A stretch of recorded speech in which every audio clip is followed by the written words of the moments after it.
안녕하세요. 혹시 매일 드시는 건강식 중에 우리 몸에 아주 중요한 기관을 망가뜨리는 음식이 있다는 사실 알고 계셨나요? 상상하기도 싫은 끔찍한 일이지만 실제로 많은 분들이 모르고 계시다가 소리 없이 망가져가는 자신의 몸을 뒤늦게 발견하고 충격에 빠지곤 합니다. 이 영상 끝까지 보시면 여러분의 건강을 지키고 사랑하는 가족까지 보호할 수 있는 중요한 정보를 얻게 될 겁니다. 지금 바로 구독과 좋아요 버튼을 눌러주세요. 이 정보는 생명을 살릴 수도 있습니다. 오늘 우리는 건강을 위해 매일 섭취하는 식품, 바로 이것에 대해 이야기하려 합니다. 특히 갑상선 건강에 치명적인 영향을 줄 수 있는 위험한 섭취 방법에 대해 자세히 알려드릴 텐데요. 갑상선은 우리 몸의 에너지 대사를 조절하고 체온을 유지하며 심장 박동과 소화 기능까지 관여하는 아주 중요한 내분비 기관입니다. 갑상선 기능에 문제가 생기면 만성 피로, 체중 증가, 탈모, 심지어 우울증 같은 다양한 증상이 나타날 수 있습니다. 하지만 이 모든 증상이 갑상선 때문이라고 생각하기는 어렵죠. 그래서 많은 분들이 뒤늦게 병원을 찾았다가 이미 병이 깊어진 상태를 마주하게 됩니다. 여러분의 갑상선은 지금 괜찮으신가요? 혹시 이런 증상들을 겪고 계시지는 않으신가요? 늘 피곤하고 잠을 자도 개운하지 않다거나 조금만 먹어도 살이 찌고 잘 빠지지 않는다거나 머리카락이 눈에 띄게 많이 빠진다거나 손발이 차고 무기력함을 느낀다거나 심지어 이유 없이 우울하고 감정 기복이 심해졌다면 잠시 이 영상을 멈추고 자신의 몸 상태를 점검해 보세요. 오늘 알려드릴 이 정보는 이런 증상들이 이것 때문일 수도 있다는 충격적인 사실을 밝혀낼 것입니다. 갑상선에 좋다고 알려진 수많은 건강 정보 속에서 우리가 간과하고 있던 치명적인 함정은 무엇일까요? 바로 이것입니다. 우리는 건강을 위해 매일 이것을 섭취하고 있습니다. 샐러드로, 쌈채소로, 혹은 김치나 즙의 형태로 말이죠. 그런데 이것을 특정 방식으로 섭취할 경우 갑상선 기능을 치명적으로 저하시킬 수 있다는 사실 알고 계셨나요?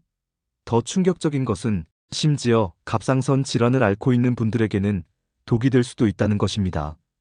자, 과연 이것의 정체는 무엇이며 어떻게 섭취해야 갑상선을 지킬 수 있을까요? 지금부터 자세히 알아보겠습니다.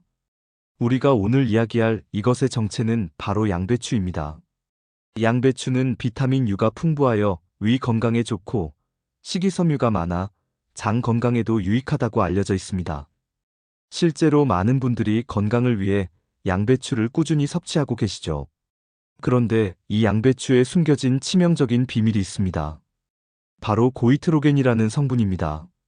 이 고이트로겐은 브로콜리, 콜리플라워, 케일 등 다른 십자화과 채소에도 공통적으로 함유된 성분인데요. 문제는 이 고이트로겐이 갑상선 호르몬 생성을 억제하는 작용을 할 수 있다는 점입니다. 특히 갑상선 기능 저하증을 앓고 있거나 체내에 요오드 결핍이 있는 분들에게는 치명적인 영향을 미칠 수 있습니다.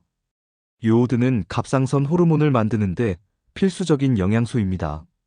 우리가 섭취하는 요오드의 80% 이상이 갑상선에서 사용될 정도로 갑상선 건강에 핵심적인 역할을 하죠. 그런데 양배추의 고이트로겐 성분이 요오드의 흡수를 방해하고 갑상선 호르몬 생성을 억제하게 되면 갑상선 기능이 더욱 떨어질 수 있습니다. 심한 경우 갑상선암 발생 위험을 높일 수도 있다는 연구 결과도 있습니다.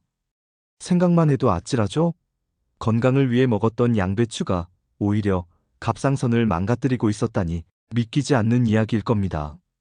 그렇다면 양배추를 무조건 먹지 말아야 할까요? 그건 아닙니다.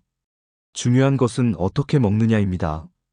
첫 번째, 양배추를 생으로 과도하게 섭취하는 것을 당장 멈추세요. 양배추즙, 샐러드, 쌈, 채소 형태로 매일 다량의 생 양배추를 섭취하는 것은 갑상선 건강에 독이 될 수 있습니다. 특히 갑상선 기능 저하증 환자분들은 더욱 주의하셔야 합니다. 고이트로겐 성분은 갑상선이 요오드를 효과적으로 활용하는 것을 방해하여 갑상선 호르몬 생산에 차질을 줄 수 있기 때문입니다. 양배추의 고이트로겐 성분은 열에 약한 특징이 있습니다. 따라서 생으로 먹는 것보다 익혀 먹는 것이 훨씬 안전합니다. 찜기에 찌거나 살짝 데치거나 국이나 볶음 요리에 넣어 익혀 드세요. 예를 들어 양배추찜, 양배추국, 양배추볶음 등으로 조리하여 드시는 것을 권장합니다. 이렇게 가열 과정을 거치면 고이트로겐 성분의 활성이 크게 줄어들어 갑상선에 미치는 부정적인 영향을 최소화할 수 있습니다. 기억하세요. 생 양배추는 NO, 익힌 양배추는 OK. 두 번째, 양배추를 먹을 때는 적정량만 섭취하세요. 양배추를 아예 먹지 말라는 이야기는 아닙니다. 양배추에는 여전히 우리 몸에 좋은 비타민과 미네랄이 풍부하니까요. 예를 들어 비타민 C와 K가 풍부하며 항산화 물질 또한 다량 함유하고 있습니다. 중요한 것은 과유불급이라는 점입니다. 갑상선 기능 저하증 환자가 아니라면 일주일에 2에서 3번 한 컵의 양배추를 익혀서 섭취하는 것은 크게 문제되지 않습니다. 하지만 매일 같이 대량으로 양배추를 섭취하는 습관은 피해야 합니다. 특히 건강을 위해 양배추즙을 매일 마시고 계셨다면 지금 당장 섭취량을 조절하거나 전문가와 상담해 보세요. 양배추즙은 생 양배추를 농축한 형태이므로 고이트로겐 성분이 더욱 고농도로 함유될 수 있습니다. 과도한 섭취는 오히려 독이 될 수 있습니다. 세 번째, 요오드 섭취에 신경 쓰세요. 갑상선 건강의 핵심은 요오드입니다. 요오드가 부족하면 갑상선 호르몬 생성이 원활하지 않아 갑상선 기능 저하증이 발생하거나 악화될 수 있습니다. 따라서 양배추를 포함한 십자화과 채소를 섭취할 때는 충분한 요오드를 함께 섭취하는 것이 중요합니다. 미역, 다시마, 김과 같은 해조류는 요오드의 훌륭한 공급원입니다.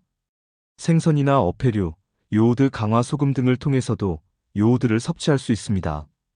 예를 들어 다시마 한 조각이나 미역국 한 그릇만으로도 하루 권장 요오드 섭취량을 채울 수 있습니다. 하지만 여기서 중요한 경고, 갑상선 질환의 종류에 따라 요오드 섭취를 제한해야 하는 경우도 있습니다. 예를 들어 하시모토 갑상선염 환자의 경우 요오드 과다 섭취가 오히려 갑상선 기능을 더욱 악화시킬 수 있습니다. 그레이브스병과 같은 갑상선 항진증 환자도 요오드 섭취에 주의해야 합니다. 그러므로 반드시 전문의와 상담하여 자신의 상태에 맞는 요오드 섭취량을 결정해야 합니다. 스스로 판단하여 과도하게 요오드를 섭취하는 것은 매우 위험할 수 있습니다. 네 번째, 갑상선 기능 저하 치료제를 복용 중이라면 양배추와 함께 먹지 마세요. 갑상선 호르몬제를 복용하고 계시다면 약 복용 시간과 양배추 섭취 시간을 분리하는 것이 좋습니다. 양배추의 특정 성분이 갑상선 호르몬제의 흡수를 방해하여 약효를 떨어뜨릴 수 있기 때문입니다. 예를 들어 갑상선 호르몬제는 아침에 복용하는 경우가 많은데 이 경우 양배추를 포함한 십자화과 채소는 점심이나 저녁 식사에 포함시키는 것이 좋습니다. 약은 되도록 공복에 복용하고 최소 4시간 정도 간격을 두고 양배추나 다른 십자화과 채소를 섭취하는 것이 안전합니다. 모든 약은 전문의나 약사와 상담 후 올바른 방법으로 복용해야 한다는 것을 잊지 마세요. 갑상선 건강을 위한 올바른 식단은 무엇일까요? 양배추 외에도 갑상선 건강에 영향을 미칠 수 있는 식품들이 있습니다. 균형 잡힌 식사가 가장 중요하지만 특별히 신경 써야 할 것들을 알려드릴게요. 먼저 셀레늄이 풍부한 음식입니다. 셀레늄은 갑상선 호르몬 활성화에 중요한 역할을 하며 갑상선 조직을 산화 스트레스로부터 보호하는 데 도움을 줍니다. 브라질너트, 계란, 참치, 정어리, 견과류 등이 좋은 공급원입니다. 다음으로 아연이 풍부한 음식입니다. 아연은 갑상선 호르몬 수용체 기능을 돕고 갑상선 호르몬의 전환에도 관여합니다. 굴, 붉은 육류, 콩류에 많이 들어 있습니다. 항산화 성분이 풍부한 채소와 과일도 필수입니다. 특히 시금치, 상추와 같은 마그네슘이 풍부한 채소나 블루베리, 블랙베리 같은 폴리페놀이 풍부한 베리류는 갑상선 건강을 지키는 데 도움이 됩니다. 이들은 면역 체계를 강화하고 염증을 줄이는 데 기여하여 갑상선 건강에 간접적으로 긍정적인 영향을 미칩니다. 반대로 피해야 할 음식들도 있습니다. 콩, 두부, 두유와 같은 콩류 제품은 갑상선 기능에 문제가 있는 경우 섭취를 제한하는 것이 좋습니다. 콩에 함유된 이소플라본 성분이 갑상선 기능에 영향을 줄 수 있기 때문입니다. 또한 가공식품, 정크푸드, 설탕이 많이 든 음식, 포화지방이 많은 음식은 갑상선뿐만 아니라 전반적인 건강에도 좋지 않으니 피해주세요. 이들 식품은 염증을 유발하고 혈당 스파이크를 일으켜 신체 전반의 스트레스를 증가시키기 때문입니다. 갑상선은 우리 몸의 사령탑과 같습니다. 이 사령탑이 흔들리면 온몸의 균형이 무너지게 됩니다. 하지만 너무 걱정하지 마세요. 오늘 이 정보를 알게 된 것만으로도 여러분은 이미 갑상선 건강을 위한 첫걸음을 내디딘 것입니다. 규칙적인 생활 습관 또한 중요합니다.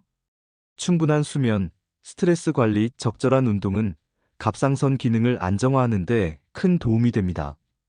스트레스는 만병의 근원이라는 말이 있듯이 갑상선 기능에도 부정적인 영향을 미치므로 스트레스를 해소할 수 있는 자신만의 방법을 찾는 것이 중요합니다. 예를 들어 요가, 명상, 가벼운 산책 등 자신에게 맞는 활동을 꾸준히 해보세요. 무엇보다 중요한 것은 정기적인 검진입니다. 갑상선 기능 이상은 초기에는 증상이 모호하여 자가 진단이 어렵습니다. 따라서 갑상선 질환의 가족력이 있거나 위에서 언급한 증상들을 겪고 있다면 주저하지 말고 병원을 방문하여 정확한 진단을 받고 전문의와 상담하는 것이 중요합니다. 갑상선 호르몬 수치 검사나 갑상선 초음파 검사 등을 통해 현재 상태를 정확히 파악해야 합니다. 건강은 우리가 지켜야 할 가장 소중한 자산입니다. 오늘 배운 내용을 바탕으로 여러분의 식습관을 점검하고 갑상선 건강을 위한 작은 변화들을 실천해 보세요. 양배추, 똑똑하게 알고 먹으면 훌륭한 건강식품이 될 수 있습니다. 하지만 잘못된 방법으로 섭취하면 소리 없이 우리의 갑상선을 망가뜨릴 수 있다는 점 꼭 기억해 주세요.